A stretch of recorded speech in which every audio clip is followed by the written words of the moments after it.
Bonjour, je m'appelle Immaculée, je viens de la République démocratique du Congo, je travaille avec Corded, je suis experte en santé sexuelle et reproductive et donc je travaille dans la santé sexuelle et reproductive depuis plusieurs années.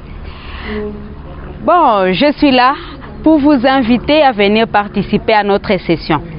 Nous allons parler de l'expérience de la RDC, spécifiquement du Sud Kivu, de la caravane interconfessionnelle sur la promotion de la planification familiale. C'était une expérience exceptionnelle où nous avons pu réunir les leaders des 5 confessions religieuses à pouvoir se mettre ensemble et signer un engagement pour la promotion de la planification familiale et que cette promotion se fasse dans leurs églises, dans leurs cultes respectifs. Et donc, c'est une expérience inouïe, une expérience très intéressante. C'est pour cela que je vous invite tous à venir suivre ce que nous allons présenter et je suis sûre que vous allez sortir avec quelque chose.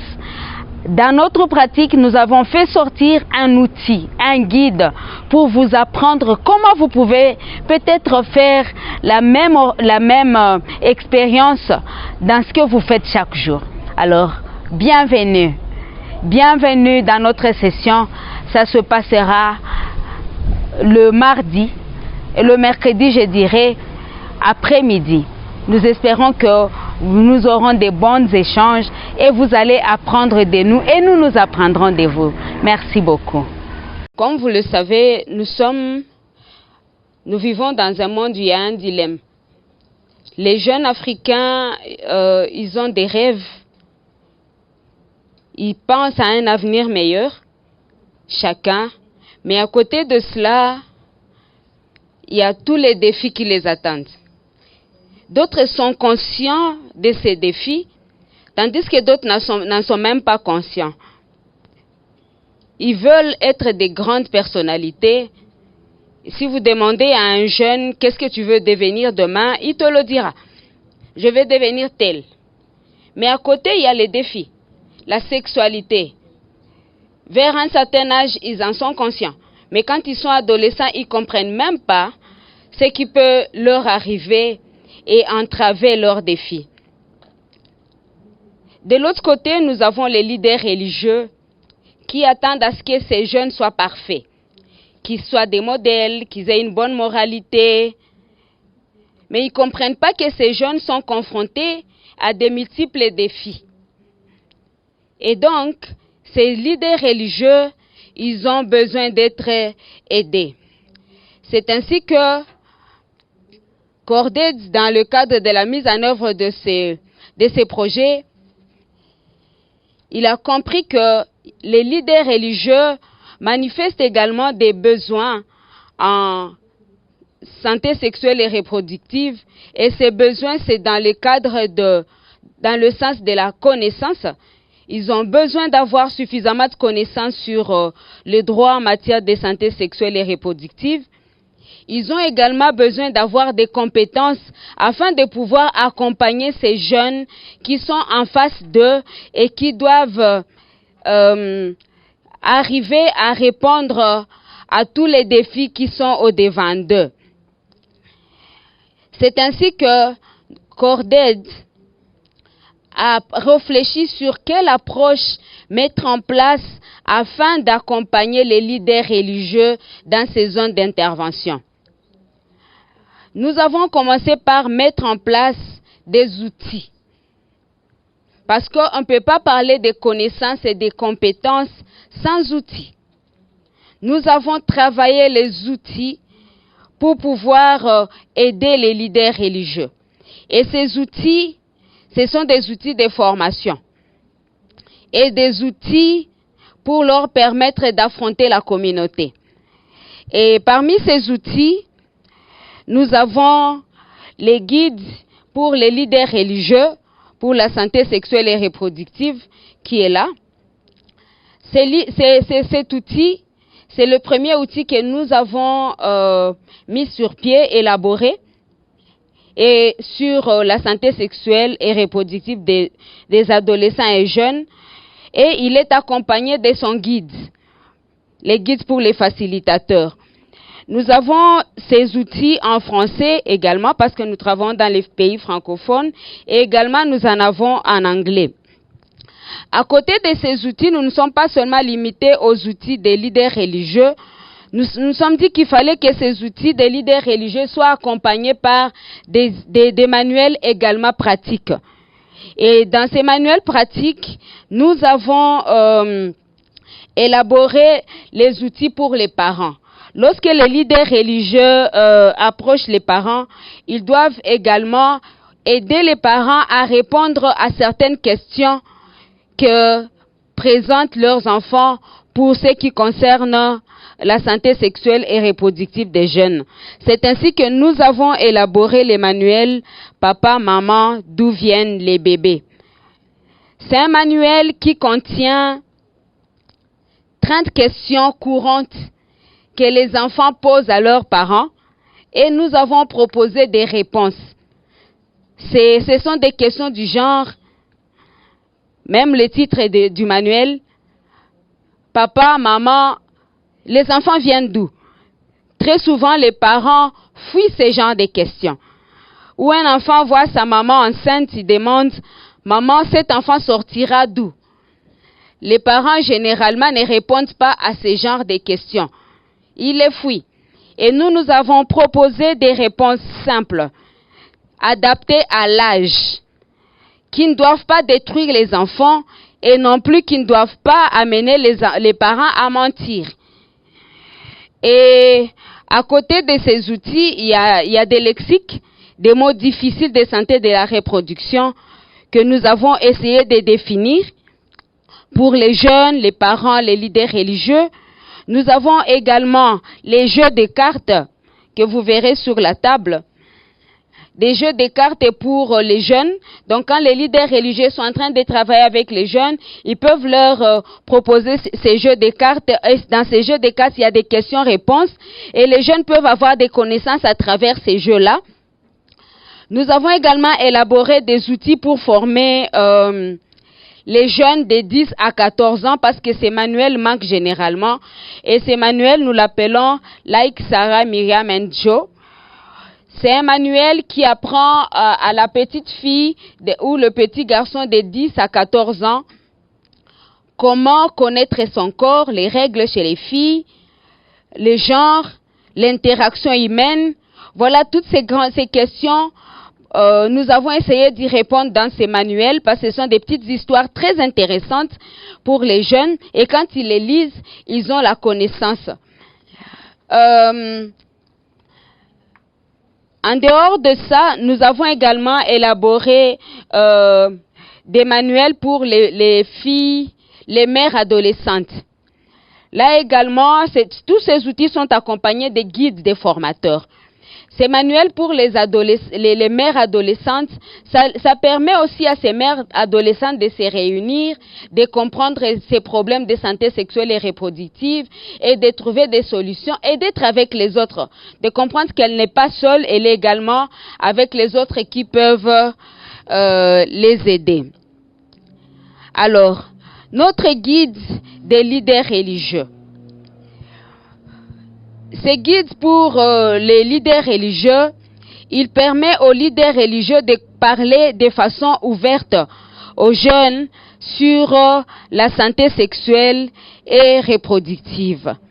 Dans cet outil, nous avons plusieurs chapitres. C'est notamment, nous parlons des besoins en santé sexuelle et reproductive des jeunes. Là, c'est ce que nous apprenons. Le guide de formation des leaders religieux, il y a plusieurs thématiques. Nous commençons par parler des besoins en santé sexuelle et reproductive des jeunes. C'est ce que nous disons, nous essayons de donner comme connaissance aux leaders religieux. En deuxième lieu, nous parlons du rôle des leaders religieux en matière d'éducation sexuelle complète. Nous parlons également de la maternité à moindre risque. Parce que nous savons que les leaders religieux, ils apprennent que les mamans-mères. Est-ce qu'ils comprennent le problème réellement? Il y a également les guides, comment guider les jeunes. Comment arriver à enseigner les jeunes la santé sexuelle et reproductive? Et enfin, comment les leaders religieux peuvent arriver à mobiliser la communauté afin que la communauté puisse prendre ses propres responsabilités. Là, c'est les guides du leader religieux. Et comme je l'ai dit, en complément à ces guides, nous avons les manuels parents. Les manuels parents, papa, maman, d'où viennent les bébés, pour former les leaders religieux afin que ces derniers puissent également former les parents et accompagner les parents, comment ces parents doivent prendre en charge leurs propres enfants. Et ces manuels, je l'ai dit tout à l'heure que nous avons un livret, les livrets parents, et à côté de ces livrets, les livrets parents, il est là, malheureusement il n'est qu'en français. Nous sommes en train de réfléchir comment les traduire également en anglais. Ces livrets parents qui a 30 questions et 30 réponses courantes que nous donnons aux enfants qui posent des questions embarrassantes. Et nous avons également la boîte à images.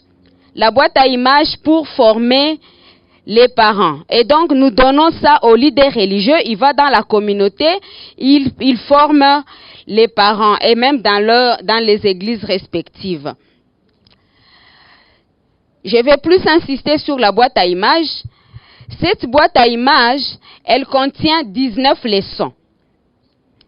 Et ces leçons sont répartis différemment selon les âges, selon ce que les leaders religieux et les parents doivent connaître sur les droits en matière de santé sexuelle et reproductive.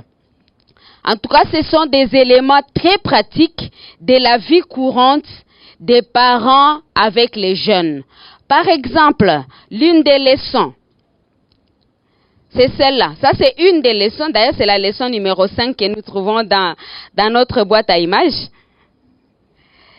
C'est l'importance de la communication. D'être clair dans la communication avec son enfant. C'est ce que nous disons aux parents. Nous parlons aux leaders religieux et il doit aller vers les parents. Et leur dire, c'est important de communiquer clairement avec les enfants.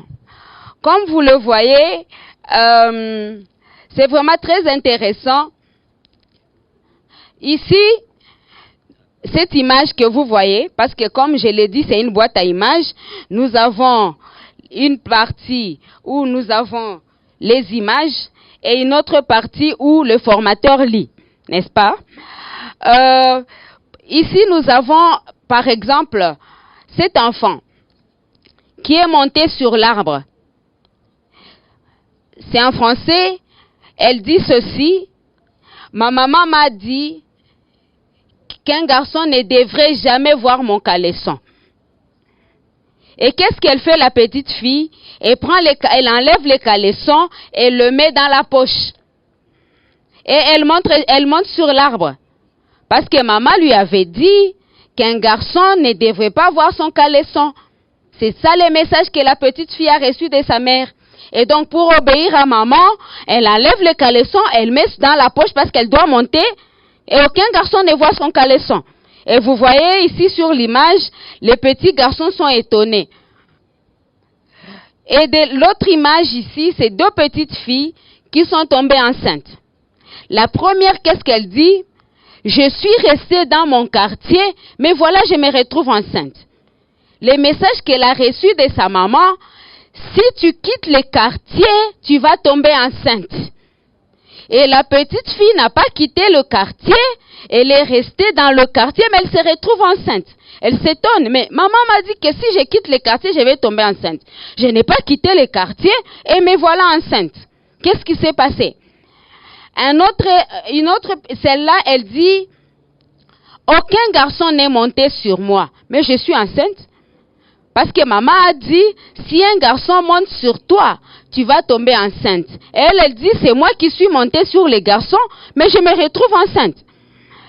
Et l'autre image, c'est une petite fille, elle dit que elle est enceinte parce qu'elle est partie s'asseoir à côté du garçon.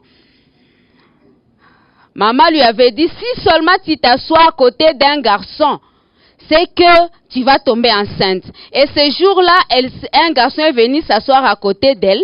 Elle s'est dit, waouh, voilà, je me retrouve enceinte. Et qu'est-ce que nous disons dans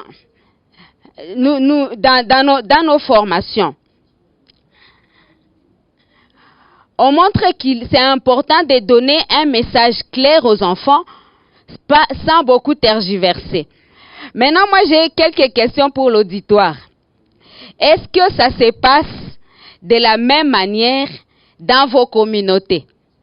Est-ce que quelqu'un peut nous dire, est-ce que c'est la même chose? Chez nous, en RDC, en tout cas, les parents ont un langage ambigu envers leurs enfants. Ils n'abordent pas les choses de façon claire et du coup, les enfants ont des problèmes par rapport à la communication. Et maintenant, pour vous, on aimerait bien savoir comment ça se passe. Thank you very much, ma'am, and good morning, colleagues, and thank you for such a seamless presentation. DRC, this is good work indeed. The reason why I'm coming into that is because parents are highly acculturated. Our culture dictates that you can package issues this way and not in this particular manner. So the packaging of the messaging, which can always come out well, which can always come out distorted, seemingly it's a snag in the continent. I truly appreciate this because you find that in most cases, even the terminology comprehensive sexuality education with our cultural barriers and as tagged as taboos, we have to refer to it as life skills education. I'm making an example with some other countries or in some other countries. And you find that impacts so much into how we define, into how we comprehend, into how we understand all issues to do with comprehensive sexuality education. I thank you. Merci beaucoup, madame. Parler directement, pas seulement en Afrique, même dans d'autres pays du monde, parler directement de la sexualité en utilisant les mêmes termes que, par exemple, les médicaleux, ce n'est pas facile. C'est ainsi que nous, dans notre façon de faire, dans notre approche, nous avons mis en place les outils pour que les parents ne puissent pas non seulement être embarrassés lorsqu'ils parlent à leurs enfants, mais qu'ils transmettent les messages qu'il faut et se rendent compte que le message a été bien compris par l'enfant.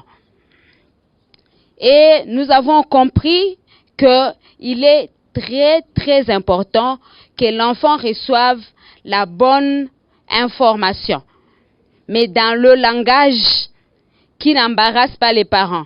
C'est ainsi que même le manuel ici, nous ne l'avons pas nommé éducation sexuelle complète.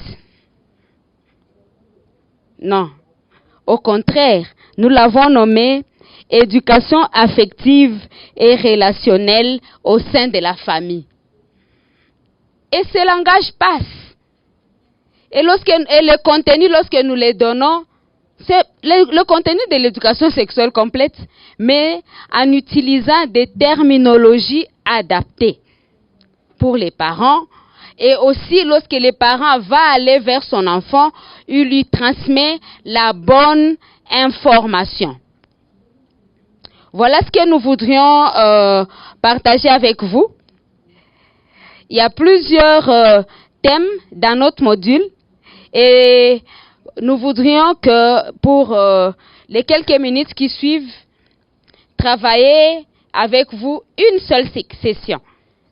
Je ne sais pas si vous êtes d'accord. Nous allons partager les boîtes à images et vous aussi vous allez nous dire qu'est-ce que vous pensez de cette session.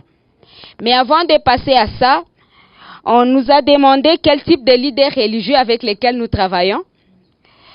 Nous sommes avec au départ, on avait un projet, et ça sera présenté cet après-midi, des plaidoyers qui a touché les têtes des églises dans notre région. Là, c'était l'archevêque, ainsi de suite. Mais par rapport aux formations, nous allons un peu plus bas, nous travaillons avec les techniciens. Ceux qui sont avec les parents tous les jours. C'est comme les curés, c'est comme les prêtres qui s'occupent des jeunes, c'est comme les pasteurs qui s'occupent des parents, ainsi de suite. Donc ceux qui sont avec la communauté chaque jour, c'est avec eux que nous travaillons. Et nous avons constaté que tous ces parents se sont retrouvés. Que ce soit les musulmans, les protestants et les catholiques, tous ont compris qu'il était important qu'ils aient cette information, qu'ils les transmettent aux parents et que les parents soient équipés à accompagner les enfants. Et parmi ces leaders religieux, il y a aussi des parents, n'est-ce pas? On est leader religieux, mais on a ses parents, ses enfants à la maison, qu'on doit également former. Et donc, d'autres leaders religieux se sont retrouvés aussi concernés par leur façon de parler à leurs enfants. Et parmi les résultats, nous avons constaté qu'il y a eu même des réconciliations entre parents et enfants. Parce que d'autres leaders religieux disaient, bon, voilà, mes enfants ne me comprenaient plus. Et j'ai compris qu'il fallait que je change ma façon de les aborder. On a également demandé, est-ce qu'on a fait des évaluations de base avant de commencer? Effectivement. Nous avons commencé par évaluer les besoins au sein de la communauté. Quel est le problème réel au sein de la communauté par rapport aux barrières liées à la santé, aux droits en santé sexuelle et reproductive? Et nous avons constaté que parmi ces barrières, c'était le manque de connaissances des parents et même des leaders religieux. Et c'est sur cela que nous devions travailler. Ensemble avec les responsables, nous avons essayé de voir qu'est-ce que nous pouvions faire pour les aider. Et on a constaté qu'il n'y avait pas d'outils adaptés. C'est ainsi que nous avons proposé des outils. Et ces outils, lors de leur élaboration, nous sommes passés par plusieurs étapes. On a élaboré avec les parents. Nous sommes partis prétester ces outils.